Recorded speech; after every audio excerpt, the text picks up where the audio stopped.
அமெரிக்க அதிபர் Donald Trump நேற்றைய தினம் 48 மணி நேர கெடு ஒன்றை விதித்திருக்கிறார். கடைசியா என்ன சொல்றாருன்னா, அல்லாஹுக்கு எல்லா புகழும் அப்படின்னு சொல்லி ஒரு செய்தியையும் போட்டிருக்கிறாரு. உங்களை நரகத்துக்கு அனுப்புவோம்ட்டு அல்லாஹுக்கு எல்லா புகழும் அமெரிக்க அதிபர் டொனால்ட் ட்ரம்ப் போட்டிருக்கிறத நம்ம பார்க்க முடியும். கிண்டலாகத்தான் இதை அவர் பயன்படுத்தி இருக்கிறார். ஈரான் இதுவரைக்கும் இந்த யுத்தத்தில் க்ரூஸ் வகை ஏவுகணைகளை ஓரிரு தடவைகள் மாத்திரம்தான் பயன்படுத்தி இருக்கிறார்கள். அதில் அவங்க என்ன சொல்றாங்கன்னா, மிஷன் ஃபெயிலியருங்கிறாங்க. அமெரிக்காவுடைய இந்த மிஷன் ஃபெயிலியர், அமெரிக்கா தன்னுடைய விமானியை தேடிக்கிட்டே இருக்கிறாங்க, நாங்களும் தேடிக்கிட்டே இருக்கிறோம். விமானியை காப்பாற்றுவதற்காக வந்தவர்களை நாங்கள் அடித்து தகர்த்து விட்டோம், அவங்க தோல்வி அடைஞ்சிருக்கிறாங்க மிஷன்ல என்று சொல்லி தெளிவாக அமெரிக்கா தன்னுடைய விமானியை காப்பாற்றி விட்டதாக சொன்னதை மறுத்திருக்கிறது IRGC என்கிற செய்திகள் இன்றைக்கு வெளியாகி இருக்கிறது தெளிவாக. அன்பிற்கினிய சகோதர சகோதரிகளே, நம் அனைவர் மீதும் ஏக இறைவனுடைய அமைதியும் கருணையும் உண்டாகட்டுமாக என்கிற உயரிய பிரார்த்தனைகளோடு, பாலஸ்தீனம் மீதான இஸ்ரேலிய ஆக்கிரமிப்பு இராணுவத்தினுடைய 2 ஆண்டு கால யுத்தம் தற்போது யுத்த நிறுத்தமாக மாற்றப்பட்டு இன்றோடு 177வது நாட்களை நாம் தாண்டி கொண்டிருக்கக்கூடிய சூழல்ல, மத்திய கிழக்கு முழுவதும் ஈரானுக்கு எதிரான அமெரிக்க இஸ்ரேலிய ஆக்கிரமிப்பு கூட்டு இராணுவங்களுடைய தாக்குதல்கள் உச்சமாக நடத்தப்பட்டு கொண்டிருக்கிறது. இன்றைக்கு மாத்திரம் சுமார் 90 தாக்குதல்களுக்கு மேல ஈரான் மேல அமெரிக்காவும் இஸ்ரேலும் இணைந்து படுபயங்கரமான தாக்குதல்களை நடத்தி இருக்கிறார். இப்படியான சூழல்ல ஈரான் ஒரு நாளும் சளைக்காமல் அமெரிக்க இஸ்ரேலிய கூட்டு ஆக்கிரமிப்பு இராணுவங்களுக்கு எதிராக மிக கடுமையான பதிலடி தாக்குதல்களை நடத்தி கொண்டிருக்கிறார். அதே நேரம் ஹொர்முஸ் ஜலசந்தியை மொத்தமாக மூடி வைத்திருக்கிறார்கள். ஹொர்முஸ் மூடப்பட்டிருக்கக்கூடிய காரணத்தினால உலகம் முழுவதும் தற்போது ஸ்தம்பித்து நிற்கக்கூடிய காட்சிகளை நம்ம பார்த்து வர்றோம். ஒவ்வொரு நாளும் ஹொர்முஸ்ல இருந்து வெறுமனே 8 தொடக்கம் 10 கப்பல்கள் மாத்திரம்தான் பயணிக்க முடிகிறது. 2000 தொடக்கம் 3000 கப்பல்கள் வரைக்கும் ஹொர்முஸ் பகுதிகளில் நிறுத்தி வைக்கப்பட்டிருக்கிறது. நகர்ந்தாலே அடிப்போம் என்று சொல்லி ஈரான் தொடர்ந்து எச்சரிக்கைகளை விடுத்துக் கொண்டிருக்கக்கூடிய சூழல்ல ஈரானுடைய பதிலடிகள் தொடர்ந்து கொண்டிருக்கிறது. இந்த நிலையில தான் அமெரிக்க அதிபர் டொனால்ட் ட்ரம்ப் நேற்றைய தினம் 48 மணி நேர கெடு ஒன்றை விதித்திருக்கிறார். 48 ஹவர்ஸுக்குள்ள ஈரான் ஹொர்முஸை திறக்கணும், இல்லை என்று சொன்னால் நரகத்தின் வாயில்களை நாங்கள் திறப்போம் என்று சொல்லி அமெரிக்க அதிபர் டொனால்ட் ட்ரம்ப் சொல்லி இருந்தார். இன்னைக்கு அவர் அது தொடர்பாக தன்னுடைய ட்ரூத் சோஷியல் பக்கத்தில் வெளியிட்டிருக்கக்கூடிய செய்தியிலையும் என்ன சொல்றாருன்னு கேட்டா, ஹொர்முஸ் ஜலசந்தி மூடப்பட்டிருக்கிறது, இதை திறக்காவிட்டால் நாங்கள் நரகத்தினுடைய வாயில்களை திறப்போம் என்று சொல்லக்கூடியவர் செவ்வாய்க்கிழமை, அதாவது நாளை மறுநாளுக்குள்ள ஹொர்முஸ் ஓப்பன் பண்ணப்படலை என்று சொன்னால் செவ்வாய்க்கிழமை ஈரான் மேலே மிக உச்சமான தாக்குதல்கள் நடத்தப்படும். குறிப்பாக ஈரானுடைய பவர் பிளான்ட்டுகள் மேலே எல்லாம் தாக்குதல்கள் நடத்தப்படும். எனர்ஜி சப்ளை பண்ணக்கூடிய இடங்கள், மின்சார உற்பத்தி செய்யக்கூடிய இடங்கள் மீது தாக்குதல் நடத்துவோம். அதே போன்று பாலங்களை தகர்ப்போம். அவர் சொல்லும் போது என்ன சொல்றாருன்னு கேட்டால், பிரிட்ஜ் டே ஆகும் அப்படிங்கிறாரு. பாலங்களுடைய நாளுங்கிறாரு. முழுவதும் ஈரானில் இருக்கக்கூடிய பல பாலங்களையும் நாங்கள் அடித்து நொறுக்குவோம் என்று சொல்லக்கூடியவர் இந்த இரண்டையும் ஒன்றாக சேர்த்து செவ்வாய்க்கிழமை நாங்கள் செய்வோம் என்று சொல்லிட்டு, இந்த மாதிரி எதுவுமே நீங்கள் உலகத்தில் பார்க்க மாட்டீங்க, அவ்வளோ பெரிய அழிவாக இருக்கும். இந்த ஹொர்முஸ் ஜலசந்தியை நீங்கள் திறக்கணும் பைத்தியக்காரர்களே அப்படிங்கிறாரு. பைத்தியம் யாருக்கு முத்தி போய் இருக்குதுங்கிற ஒரு கேள்வி இருக்குது.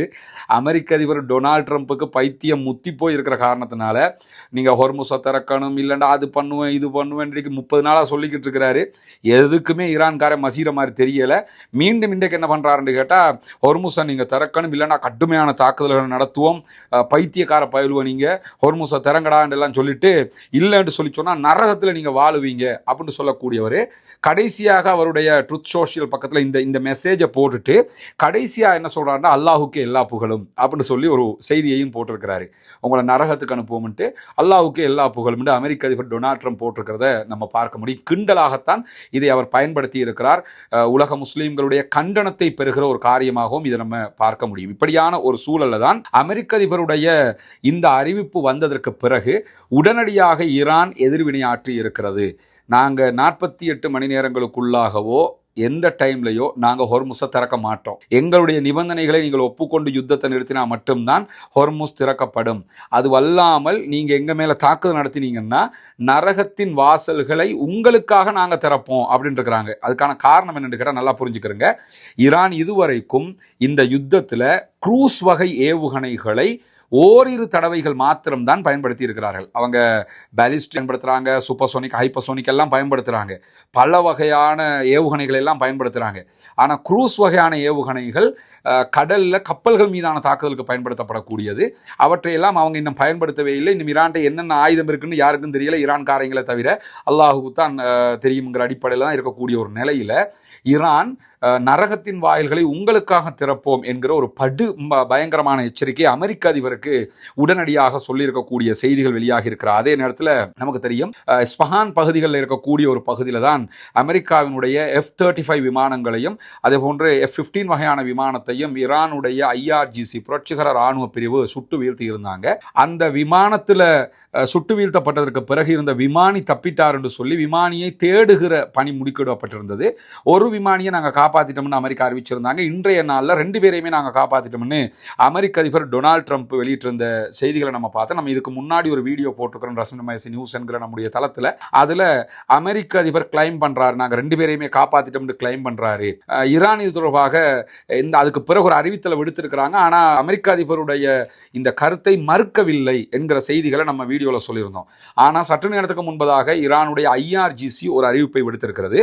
அதில் அவங்க என்ன சொல்கிறாங்கன்னு கேட்டால் மிஷன் ஃபெயிலியருங்கிறாங்க. அமெரிக்காவுடைய இந்த மிஷன் ஃபெயிலியர், அமெரிக்கா தன்னுடைய விமானியை தேடிக்கிட்டே இருக்கிறாங்க, நாங்களும் தேடிக்கிட்டே இருக்கிறோம். விமானியை காப்பாற்றுவதற்காக வந்தவர்களை நாங்கள் அடித்து தகர்த்து விட்டோம், அவங்க தோல்வி அடைஞ்சிருக்கிறாங்க மிஷனில் என்று சொல்லி தெளிவாக அமெரிக்கா தன்னுடைய விமானியை காப்பாற்றி விட்டதாக சொன்னதை மறுத்திருக்கிறது IRGC என்கிற செய்திகள் இன்றைக்கு வெளியாகி இருக்கிறது தெளிவாக.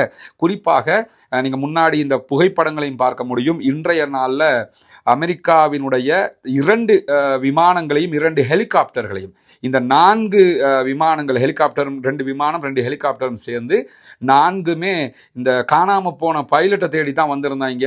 ஈரானுடைய எல்லைகளுக்குள்ளாக தேடிக்கிட்டு இருக்கும்போது அந்த 4கையுமே அடித்து நொறுக்கி சாம்பலாக்கி இருக்கிறது ஈரான் என்கிற செய்திகள் வெளியாக இருக்கு. குறிப்பாக விமானியை மீட்கும் பணியில் ஈடுபட்டிருந்த 2 அமெரிக்காவினுடைய C-130 என்கிற போக்குவரத்து விமானங்கள், போக்குவரத்து விமானம்னா யாரையாவது கேப்சர் பண்ணிட்டாங்கன்னா அதில் எடுத்துக்கிட்டு போவாங்க.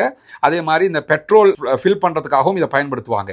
இந்த வகையான விமானங்கள் C-130 என்கிற வகை விமானம் 2ஐ சுட்டு வீழ்த்தி இருக்கிறார்கள். முன்னாடி அந்த புகைப்படத்தெல்லாம் நீங்கள் பார்க்க முடியும், அப்படியே வெடிச்சு சிதறி இருக்கக்கூடிய காட்சிகள்.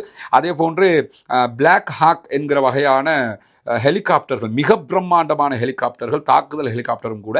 இந்த ஹெலிகாப்டர்களில் 2 ஹெலிகாப்டர்களை சுட்டு தள்ளி இருக்கிறது ஈரானுடைய IRGC. இதெல்லாம் அந்த ஒரு விமானியை தேடி போய் செத்த குரூப் தான் இதெல்லாம். மொத்தனை தேடி போய் 2 ஃப்ளைட்டில் இருந்தவங்க மொத்தமாக காலியாக இருக்கிறாங்க, 2 ஹெலிகாப்டரில் இருந்தவங்க காலியாக இருக்கிறாங்க. இந்த ஒவ்வொரு விமானமும் ஒவ்வொரு ஹெலிகாப்டரும் $100 மில்லியன் அமெரிக்க விட பெறுமதியான, கிட்டத்தட்ட 400 தொடக்கம் 500 மில்லியன் அமெரிக்க பெறுமதியான அழிவுகளை ஒரே ஒரு விமானியை தேடி போய் சந்திச்சிருக்கிறாங்க அமெரிக்காவினுடைய இராணுவம் என்கிற செய்திகள் வெளியாக இருக்கிற அதே நேரத்தில் தான் இந்த அறிவிப்பையும் புகைப்படங்கள் வீடியோக்களை வெளியிட்டிருக்கக்கூடிய IRGC அந்த ஒருத்தனை காப்பாற்றிட்டோம்னு அமெரிக்க அதிபர் சொன்ன கிளைமை நாங்கள் இல்லை மறுக்கிறோம்னு சொல்லியிருக்கிறாங்க. எனவே அமெரிக்கா எங்கோ பொய் சொல்கிறது என்பது தெளிவாக தெரிகிறது. நான் குறித்த விமானி அமெரிக்கா காப்பாற்றி இருந்தால் அதை பற்றிய மேலதிக தகவல்களை அவங்க சொல்லியிருப்பாங்க. இதுவரைக்கும் அப்படியான தகவல்கள் வரல. IRGC அதை மறுத்திருக்கக்கூடிய சூழலில் தான் லெபனானில் இருக்கக்கூடிய ஹிஸ்புல்லாக்கள் இந்த யுத்தத்தில் அடுத்த கட்டத்திற்கு நகர்ந்திருக்கிறார்கள். பொதுவாகவே காசா வாருக்கு பிறகு ரொம்ப சைலண்டாக இருந்தாங்க. கிட்டத்தட்ட 8 மாதம் ஹிஸ்புல்லாக்களுடைய இலக்குகளை தொடர்ந்து இஸ்ரேலிய ஆக்கிரமிப்பு ராணுவம் தாக்கி வந்தது. நேற்றைய தினம் நடத்திய பத்திரிகையாளர் சந்திப்பில் இஸ்ரேலுடைய ஃபோர்ஸஸ் மிக தெளிவாக சொன்ன ஒரு செய்தி என்னன்னு கேட்டால், ஹிஸ்புல்லாக்களை நிராயுதபாணியாக்க முடியாது, அவங்களோட ஆயுதங்களை எல்லாம் மொத்தமாக அழிக்கிறது சாத்தியமே இல்லை. 2 தொடக்கம் 3 கிலோமீட்டர் வரைக்கும் நாங்கள் பிடிக்கிறதுக்கு ட்ரை பண்ணுறோம் லெபனானுக்குள்ளேண்டாங்க. இஸ்ரேலுடைய பாதுகாப்பு அமைச்சர் என்ன சொன்னார்னு கேட்டால், நாங்கள் ஒரு 30 கிலோமீட்டர் வரைக்கும் பிடிக்க போகிறோம், அவன் 2 கிலோமீட்டருக்கே தண்ணி குடிச்சிக்கிட்டு இருக்கிறான், இதில் 30 கிலோமீட்டர் பிடிக்க போகிறோம்னு சொன்னாங்க. அதை எல்லாத்தையுமே இராணுவம் மறுத்திருக்கக்கூடிய சூழலில் இன்றைய தினம் வேறு ஒரு பாய்ச்சலை காட்டியிருக்கிறது லெபனானுடைய ஹிஸ்புல்லாக்கள் என்று சொல்லலாம்.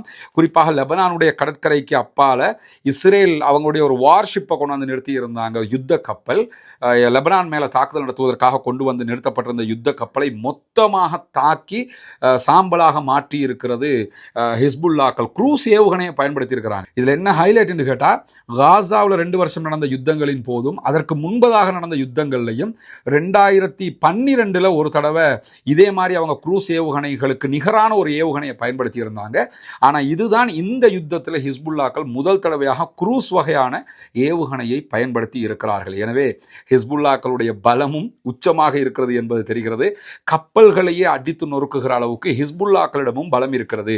யமன்ல இருக்கிற ஹூத்திகள்கிட்ட மட்டும் தான் இருக்குன்னு நினைச்சோம், ஹிஸ்புல்லாக்களிடத்திலும் இருக்கிறது என்கிற செய்திகளுக்கு மேலதிகமாக இன்றைக்கு 42 உயர்மட்ட தாக்குதல்களை நடத்தி இருக்கிறது ஹிஸ்புல்லாக்கள். அதாவது இஸ்ரேலுக்குள்ள இருக்கக்கூடிய இராணுவ தலைமையகங்கள், அதே போன்று இஸ்ரேலுடைய இராணுவ நிலையங்கள், இஸ்ரேலுடைய விமான நிலையங்கள் என்று 42 தாக்குதல்கள், 20 தாக்குதல்கள் இஸ்ரேலுக்குள்ள இருக்கக்கூடிய அவர்களுடைய நிலைகள் மேல நடத்தப்பட்டிருக்கு. 22 தாக்குதல்கள் லெபனான்ல இருக்கக்கூடிய இஸ்ரேலிய ஆக்கிரமிப்பு இராணுவத்தை நோக்கி நடத்தப்பட்டிருக்கிறது. இந்த 42 தாக்குதல்கள் இன்றைக்கு உச்சமாக நடத்தப்பட்டிருக்கிற அதே நேரத்தில் இன்றைய தினம் ஈரான் மிக பதிலடியை உச்சமாகவே திரும்ப திரும்ப கொடுத்து கொண்டிருக்கக்கூடிய செய்திகள் வெளியாகி கொண்டிருக்கிறது. இதற்கு மத்தியில் ஈரான் மீண்டும் இஸ்ரேலுக்கும் அமெரிக்காவுக்கும் எதிரான தன்னுடைய தாக்குதல்களையும் மிக பலமாகவும் கவனமாகவும் நடத்தி கொண்டிருக்கிறது. குறிப்பாக அபுதாபியில் இருக்கக்கூடிய ப்ரூஜ் பெட்ரோ கெமிக்கல் ஃபேக்டரி மேல மிக கடுமையான தாக்குதல்களை நடத்தி இருக்கிறார்கள். அபுதாபியினுடைய ஊடகங்களும் இந்த செய்தியை வெளியிட்டுக் கொண்டிருக்கிற பெட்ரோ கெமிக்கல்ல தீப்பற்றி எறியக்கூடிய காட்சிகள் எல்லாம் வெளியாகி கொண்டிருக்கிறது. இது அமெரிக்காவின் செல்வாக்கு பெற்ற ஒரு பெட்ரோ கெமிக்கல் தளமாக இருக்கிறது. அந்த தளத்தின் மீது தான் தாக்குதல் நடத்தப்பட்டிருக்கு. அதே நேரம் இன்றைக்கும் பஹ்ரைன், குவைத்தில் இருக்கக்கூடிய பல இடங்கள் மேல தாக்குதல்களை நடத்தி இருக்கக்கூடிய செய்திகளை IRGC அறிவித்திருக்கிறது. பஹ்ரைன்ல இருக்கக்கூடிய பெட்ரோலிய ரசாயன ஆலைகள், அதே போன்று குவைத்தில் இருக்கக்கூடிய பெட்ரோலிய ரசாயன ஆலைகள் மீதெல்லாம் தாக்குதல்கள் நடத்தப்பட்டிருக்கிறது. அதே நேரம் அமெரிக்காவினுடைய MQ-9 வகையான ரிப்பர் ஆளில்லா விமானம், அவர்களுடைய மிக முக்கியமான ஒரு ட்ரோன், அந்த ட்ரோனை இன்றைக்கு சுட்டு வீழ்த்தி இருக்கிறது IRGC, ஈரானுடைய இராணுவ பிரிவு. அதே போன்று இஸ்ரேலுடைய ஹேம்ஸ் என்கிற வகையான ஆளில்லா விமானம், அதையும் சுட்டு வீழ்த்தி இருக்கிறார்கள். இந்த ஹேம்ஸ் எல்லாம் காசா ஓரில் தான் அவங்க அறிமுகப்படுத்தி இருந்தாங்க. உலகத்தில் மிக கொடுமையான ஆளில்லா விமானங்களில் ஒன்று தான் ஹேம்ஸ், அதை சுட்டு வீழ்த்தி இருக்கிறாங்க. அதே போன்று MQ-9 வகையான ஆளில்லா விமானம், உளவு பார்க்கக்கூடிய விமானம், அந்த விமானத்தையும் சுட்டு வீழ்த்தி இருக்கக்கூடிய செய்திகள் வெளியாகி இருக்கக்கூடியதை நம்ம பார்க்க முடிகிறது. அதே நேரத்தில் இன்றைக்கு ஈரானுடைய தாக்குதல்கள் இஸ்ரேல் மேலேயும் மிக கடுமையாக நடத்தப்பட்டிருக்கிறது. அந்த புகைப்படங்களையும் இன்றைக்கு ஈரான் வெளியிட்டிருக்கக்கூடிய காட்சிகளை பார்க்க முடியும். அல் ஜசீராவும் அந்த புகைப்படங்களை வெளியிட்டுக் கொண்டிருக்கிறது. இஸ்ரேலுடைய பென் குரியன் விமான நிலையத்தின் மீதான தாக்குதல்கள் நடத்தப்பட்ட பென் குரியன் விமான நிலையத்தின் மேல ஈரானும் அட்டாக் பண்ணியிருக்கிறாங்க, ஹெஸ்புல்லாக்களும் அட்டாக் பண்ணியிருக்கிறாங்க. இன்றைக்கு அதை தொடர்ந்து மூன்றாம் தரப்பாக ஹவுத்தீஸும் தாக்குதல் நடத்தி இருக்கிறார்கள். ஹூத்திஸுடைய தாக்குதலை பொறுத்தவரையில் இன்றைக்கு பென் குரியன் விமான நிலையத்தையும் அதை சுற்றியுள்ள இடங்களையும் நோக்கி அவர்கள் கொத்து குண்டுகளை தாக்கி இருக்கிறார்கள் என்கிற செய்திகள் வெளியாக இருக்கு. இந்த கொத்து குண்டை பொறுத்தவரையில் ஈரான் மட்டும்தான் இஸ்ரேல் மேல நடத்திக்கிட்டு இருந்தாங்கிற செய்திகளை நம்ம பார்த்தோம். ஆனால் முதல் தடவையாக தற்போது யமன்ல இருக்கக்கூடிய ஹூத்தீஸும் கிளஸ்டர் வகையான கொத்து குண்டுகளை பயன்படுத்துறாங்க. ஹிஸ்புல்லாக்கள் கப்பல்களுக்கு தாக்குதல் நடத்துறாங்க, ஹவுத்தீஸ் கொத்து குண்டு தாக்குதல் நடத்துறாங்கன்னா அப்ப ஆயுதங்கள் எல்லாம் ஆல்ரெடி ஈரான் தேவையான அளவுக்கு எல்லா இடத்துக்கும் சப்ளை பண்ணி தான் வச்சிருக்கிறானுங்கிறதையும் மிக தெளிவாக துல்லியமாக நம்ம புரிய முடிகிற அதே நேரத்தில் இன்றைய தினம் ஹைஃபாவில் இருக்கக்கூடிய இஸ்ரேலுடைய போர் விமானங்களுக்கு எரிபொருள் ஏற்றக்கூடிய சுத்திகரிப்பு ஆலையின் மீது மிக கடுமையான தாக்குதல்களை நடத்தி இருக்கிறோம் என்கிற செய்திகளையும் IRGC வெளியிட்டிருக்கிறாங்க. இதனுடைய புகைப்படங்களையும் அவங்க வெளியிட்டிருக்கக்கூடிய நேரத்தில் தான் பஹ்ரைனில் இருக்கக்கூடிய பெட்ரோ கெமிக்கல் ஆலை மீது ட்ரோன் தாக்குதல்கள் நடத்தப்பட்டிருக்கிறது.